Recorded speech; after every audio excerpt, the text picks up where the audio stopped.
Hi everyone, এই video tutorial থেকে আমরা লারাভেলের একটি প্রজেক্ট কিভাবে ক্রিয়েট করতে হয় সেই বিষয়টা নিয়ে আমরা আলোচনা করব। তো আপনারা সকলে দেখতে পাচ্ছেন লারাভেল টিউটোরিয়াল নামে আমি একটি এখানে জাস্ট ফোল্ডার ক্রিয়েট করে রেখেছি।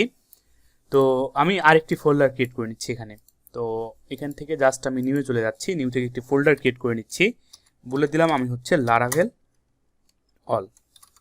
ওকে, তো লারাভেল অল নামে আমরা এখানে একটি কি করলাম, প্রজেক্ট বা আমাদের একটি ফোল্ডার ক্রিয়েট করলাম। এখন আমাদের কি করতে হবে, আমরা কোডটা কোথায় করব? সুতরাং আমরা আমাদের যাবতীয় কোড কিন্তু ভিজুয়াল স্টুডিওতেই করব। তো আমি আশা করি আপনারা সকলে ভিজুয়াল স্টুডিও কিভাবে ডাউনলোড করতে হয় এগুলো সকলে আপনারা ডাউনলোড করে নেবেন। তো তার পাশাপাশি লক্ষ্য করে দেখেন, এই যে লারাভেল অল নামে যে ফোল্ডারটা আমরা ক্রিয়েট করলাম, এই ফোল্ডারটাকে নিয়ে এসে এখন আমি কি করতে যাচ্ছি, এই ফোল্ডারটাকে নিয়ে এসে এখানে আমি ছেড়ে দিলাম। তাহলে কি হলো, সেই ফোল্ডারটা কিন্তু আমার এখানে চলে আসলো। ওকে, তো তার পাশাপাশি দেখেন এখন আমরা টার্মিনালটা ওপেন করতে যাচ্ছি। তো টার্মিনালটা আমার কোথায় রয়েছে, টার্মিনালটা কিন্তু রয়েছে আমার উপরে। তো এখান থেকে নিউ টার্মিনাল, তো এখান থেকে আমরা নিউ টার্মিনালে চলে আসলাম।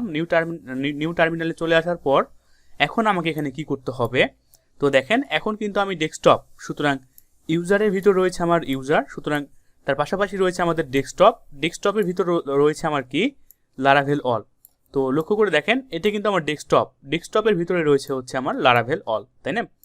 তো এটা যেহেতু আমাদের চলে এসেছে, চলে আসার পর এখন আমরা গুগলের যেই ডকুমেন্টেশন পড়ে, সুতরাং লারাভেলের যে ডকুমেন্টেশন, সেই ডকুমেন্টেশনটা পড়েই কিন্তু আমরা কাজ করব। তো এখান থেকে ডিরেক্ট আমরা গেট স্টার্টেড করে দিচ্ছি। গেট স্টার্টেড করে দেওয়ার পর এই তো দেখতে পাচ্ছেন লেফট সাইডে কিন্তু আপনার এখানে ইনস্টলেশন সেকশন আছে, গেট স্টার্টেড সেকশন আছে, তার পাশাপাশি এখান থেকে কনফিগারেশন আছে। তো আমরা যে কাজগুলো করব না কেন সেগুলো কিন্তু আমরা ডকুমেন্টেশন পড়েই করব। তাহলে হবেটা কি, আমাদের ডকুমেন্টেশন কিভাবে পড়ে কাজ করতে হয় সেই অভিজ্ঞতাটা আমাদের গড়ে উঠবে। ওকে, তো তার পাশাপাশি লক্ষ্য করে দেখেন আমাদের ভার্সন কত চলছে, আমাদের ভার্সন চলছে হচ্ছে এটা 9 পয়েন্ট। তো এখান থেকে লক্ষ্য করে দেখেন মাস্টার রয়েছে 9.8 রয়েছে, 7 রয়েছে, 6 রয়েছে, 5.8 রয়েছে, এভাবে কিন্তু অনেকগুলো রয়েছে। আর আমরা শিখবো তাহলে কোনটা, আমরা তাহলে শিখবো হচ্ছে আমাদের আপডেট, সর্বশেষ আপডেট যেটা 9 সেটা কিন্তু আমরা শিখবো। সুতরাং লারাভেল 9 আমরা এখান থেকে এটাতে ব্যবহার করতে যাচ্ছি, সেটা হচ্ছে ইনস্টলেশন করতে যাচ্ছি এবং ভিএ কম্পোজারটাকে। ওকে, তো ইনস্টলেশন ভিএ কম্পোজার যেটা দেখতে পাচ্ছেন এই লিঙ্কে জাস্ট আমরা ক্লিক করলাম। তাহলে সঙ্গে সঙ্গে আপনারা দেখেন এই যে আমাদের কম্পোজার ক্রিয়েট প্রজেক্ট, তার পাশাপাশি এখন আমার কি আসলো, লারাভেল, তার পাশাপাশি স্ল্যাশ লারাভেল, তার পাশাপাশি আসলো আমাদের কি, এক্সাম্পল অ্যাপ। তো সুতরাং এই যে লাইনটা আপনারা দেখতে পাচ্ছেন, এই লাইনটাকে জাস্ট আমি কপি করে নিচ্ছি। ওকে, তো কন্ট্রোল সি দিয়ে কপি করে নিলাম। কন্ট্রোল সি দিয়ে কপি করে নেওয়ার পর আমি আমার কাঙ্ক্ষিত যে টার্মিনাল সেখান থেকে আমি বসিয়ে দিলাম। তাহলে এখানে আপনারা কি দেখতে পাচ্ছেন, কম্পোজার, এই যে কম্পোজার দেখতে পাচ্ছেন, তার পাশাপাশি ক্রিয়েট প্রজেক্ট, তো ক্রিয়েট হাইপেন প্রজেক্ট স্ল্যাশ না স্পেস, তার পরবর্তীতে লারাভেল স্ল্যাশ লারাভেল। ওকে, তো এখন এখানে কিন্তু আপনি এক্সাম্পল অ্যাপ না দিয়ে এখানে কিন্তু আপনি অন্য কিছু দিতে পারেন। তো এখানে যেমন আমি দিয়ে দিচ্ছি, এটা হচ্ছে আমার লারাভেলের ফার্স্ট ক্লাস। ওকে, তো এখান থেকে জাস্ট আমি বলে দিচ্ছি ফার্স্ট আন্ডারস্কোর ক্লাস। তাহলে এখন আমার হবেটা কি, এই যে ফার্স্ট ক্লাস নামে এখন আমার একটি ফোল্ডার বা আমাদের প্রজেক্ট একটি ক্রিয়েট হয়ে যাবে। ওকে, তো এবার জাস্ট আমি এখান থেকে ইন্টার বাটনটাকে প্রেস করলাম। তাহলে আপনাদেরকে একটু ওয়েট করতে হবে, ডাউনলোডিং হচ্ছে আমাদের লারাভেল 9 পয়েন্ট। তো দেখেন এই যে লারাভেল যে 9 সেটা কিন্তু আমাদের ডাউনলোড হওয়া শুরু হয়ে গেছে এখান থেকে। তো এই সমস্ত ইনস্টল হওয়া শুরু হয়ে গেছে। তো লক্ষ্য করে দেখেন আপাতত একটু ওয়েট করতে হবে, আপনাদের একটু টাইম লাগতে পারে, কিংবা আপনার এটা কম্পিউটারের কার্যক্ষমতার উপর নির্ভর করবে। তো লক্ষ্য করে দেখেন আমার কিন্তু ইনস্টল হওয়া শুরু হয়েছে। তো 74%, একটু ওয়েট করতে হবে। ওকে,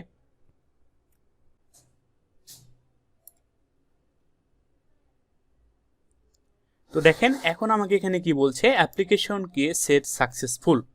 সুতরাং আমাদের যেই লারাভেলের যে টেমপ্লেট সেটা কিন্তু আমাদের এখানে ইনস্টল হয়ে গেছে। আমরা যদি দেখতে পাচ্ছেন লারাভেল অল ফোল্ডারের ভিতর আমাদের ফার্স্ট ক্লাস নামে যে আমরা ফাইলটা ক্রিয়েট করলাম, যে ফোল্ডারটা ক্রিয়েট করলাম, সেটার ভিতরে লক্ষ্য করে দেখেন অ্যাপ, বুটস্ট্র্যাপ, এগুলো নিয়ে আমরা পরবর্তী ভিডিও টিউটোরিয়ালে আলোচনা করব কোনটা আমাদের কি।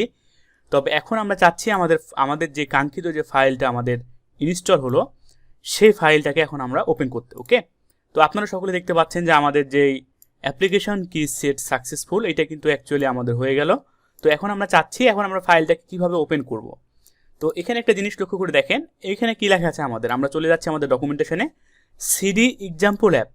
তো এই যে সিডি, এই সিডি দ্বারা কি বোঝাচ্ছে অ্যাকচুয়ালি আমাদের, সিডি। সুতরাং সিডি মানে হচ্ছে আমাদেরকে এখন প্রবেশ করতে হবে, কার মধ্যে প্রবেশ করব, এক্সাম্পল অ্যাপ, যেহেতু আমরা কিন্তু এক্সাম্পল অ্যাপ দিই নাই, তাই না? তো আমরা এখান থেকে সিডি দিলাম, সিডি দেওয়ার পর আমাদের যে ফোল্ডারের, আমাদের যে ফাইলের নামটা ছিল, যে ফোল্ডারের নাম যেটা আমরা ক্রিয়েট করলাম ফার্স্ট, সুতরাং আপনারা যে নামটা ক্রিয়েট করলেন ফার্স্ট আন্ডারস্কোর ক্লাস। ওকে, তো এখান থেকে জাস্ট আমরা ঢুকে গেলাম। তাহলে দেখেন ইউজার্সের ভিতর রয়েছে ইউজার, তার ভিতর রয়েছে আমাদের ডেস্কটপ, ডেস্কটপের ভিতর রয়েছে আমার লারাভেল অল, তার ভিতর রয়েছে কিন্তু আমার ফার্স্ট ক্লাস নামে যে আমরা যে ফাইলটা ক্রিয়েট করলাম, লারাভেল যে প্রজেক্টটি ক্রিয়েট করলাম সেটি। তার পাশাপাশি এবার দেখতে পাচ্ছেন আমাদের কি করতে হবে, পিএইচপি আর্টিসান সার্ভ। আমি একটু বড় করে নিচ্ছি, পিএইচপি আর্টিসান সার্ভ। এই লাইনটা লেখা মাত্রই আমাদের কি হবে, এই লাইনটা লেখা মাত্রই কিন্তু আমাদের প্রোগ্রামটা রান হয়ে যাবে, পিএইচপি আর্টিসান SERV সার্ভ। ওকে, তো এবার জাস্ট আমরা ইন্টার বাটনে হিট করছি। তাহলে দেখেন এখান থেকে যেই এখান থেকে যে আইপি অ্যাড্রেসটা আমাদেরকে দিয়েছে এইটাকে কপি করেও কিন্তু আমরা রান করতে পারবো। সুতরাং এটাকে জাস্ট আমি কপি করে নিচ্ছি, কপি করে নেওয়ার পর আমি আমার কাঙ্ক্ষিত একটি ট্যাব ওপেন করে নিচ্ছি, সেখান থেকে ডিরেক্ট আমি সেটাকে পেস্ট করে দিচ্ছি। পেস্ট করে দেওয়ার পর দেখেন এই যে আমার কি হলো, কাঙ্ক্ষিত আমি যেটাকে করলাম, সুতরাং এখান থেকে কপি করে নিয়ে এসে যে আইপি অ্যাড্রেসটাকে আমি এখানে পেস্ট করলাম সেটা থেকে, সুতরাং সেই লোকাল হোস্ট থেকেই কিন্তু এখন আমার এটা রান হয়ে গেল। তো পরবর্তী ভিডিও টিউটোরিয়ালে আমরা যে বিষয়টা নিয়ে আলোচনা করব, কোনটার মধ্যে কি রয়েছে, কোনটাতে আমরা কি করব, রাউট কোথায় করব, সে সমস্ত বিষয় নিয়ে আমরা জাস্ট একটি এই যে ফাইল ফোল্ডারের ভিতর আমার একটি ওভারভিউ থাকবে। তো এখান থেকে আমরা কিভাবে এটাকে রান করতে পারি, ধরেন আমি এখান থেকে এটাকে আবারও কেটে দিলাম, কেটে দেওয়ার পর এখন তাহলে আমরা চাচ্ছি যে এখান থেকে রান করতে। তাহলে দেখেন এটা কিন্তু একটা লিঙ্ক অবস্থায় রয়েছে, এখান থেকে আমরা যদি মাউসটা নিয়ে যাই কার্সরটা নিয়ে যাই, তাহলে আমাকে বলছে ফলো লিঙ্ক। ওকে, তো ফলো লিঙ্ক যেটা দেখতে পাচ্ছেন সেখানে ক্লিক করলেও কিন্তু আমার কি হবে, আমার কাঙ্ক্ষিত আমার ব্রাউজারটাকে এখান থেকে ওপেন করে দিচ্ছে। তাহলে কিন্তু আমরা এইভাবে ওপেন করতে পারবো। তো এটা হলো আমরা এইভাবে ওপেন করতে পারলাম। তার পাশাপাশি আমরা টার্মিনালটাকে কেটে দিচ্ছি, আমরা আবারও নিউ টার্মিনালে যাচ্ছি। নিউ টার্মিনালে যাওয়ার পর আমাকে কি করতে হবে, আমাকে সবার প্রথমে হচ্ছে লারাভেল অল নামে যে ফোল্ডার, আমি আপনাদেরকে দেখাই তাহলে আপনারা বিষয়টা বুঝতে পারবেন। এই তো লারাভেল অল নামে যে ফোল্ডার, সেই ফোল্ডারের ভিতর দেখেন আমার কিন্তু আরও একটি ফোল্ডার রয়েছে ফার্স্ট আন্ডারস্কোর ক্লাস। তো ফার্স্ট আন্ডারস্কোর ক্লাসটাকে এখন আমাকে কি করতে হবে, এইটাকে জাস্ট আমি কপি করে নিচ্ছি নামটাকে। সুতরাং যে নামটা আমরা এখানে ব্যবহার করেছি সেই নামটাকে কপি করে নিয়ে ডিরেক্ট এখানে আমরা বলে দেব সিডি। সিডি মানে হচ্ছে এখন আমি প্রবেশ করব কোথায়, এই যে ফার্স্ট আন্ডারস্কোর ক্লাসের মধ্যে, এই ফোল্ডারের মধ্যে। ওকে, তাহলে এখন কিন্তু আমরা প্রবেশ করে ফেললাম। যদি আমাদের এই পাথটা ভুল যেত তাহলে আমাদেরকে বলতো নো পাথ ফাউন্ড বা এরকম কিছু আমাদেরকে দেখাতো। তার পাশাপাশি এখন আমরা কি করতে যাচ্ছি, এখন আমাদেরকে রান করতে হবে। তো রান করার জন্য পিএইচপি আর্টিসান সার্ভ এটা দেওয়া মাত্রই আমাদের কি হবে, আমাদের যে লাইভ সার্ভারটা সেটা কিন্তু আমাদের ওপেন হয়ে যাবে। সুতরাং স্টার্টিং লারাভেল ডেভেলপমেন্ট সার্ভার। তো এখান থেকে দেখতে পাচ্ছেন এই লিঙ্কটাকে জাস্ট আমরা আবারও কপি করে নিয়ে, সুতরাং এখান থেকে আমরা আবারও কপি করে নিয়ে আমাদের কাঙ্ক্ষিত ট্যাবে যদি আমরা জাস্ট পেস্ট করে দিই তাহলে দেখেন আমাদের লারাভেল কিন্তু এটা চলে আসলো। তো পরবর্তী ভিডিও টিউটোরিয়ালে আমরা যে বিষয়টা নিয়ে আলোচনা করব সেটা হচ্ছে ফাইল ফোল্ডার নিয়ে আমরা জাস্ট একটু আলোচনা করতে চাই, কার মধ্যে কি রয়েছে সেই সমস্ত বিষয় নিয়ে আমরা আলোচনা করব। ধন্যবাদ সকলকে।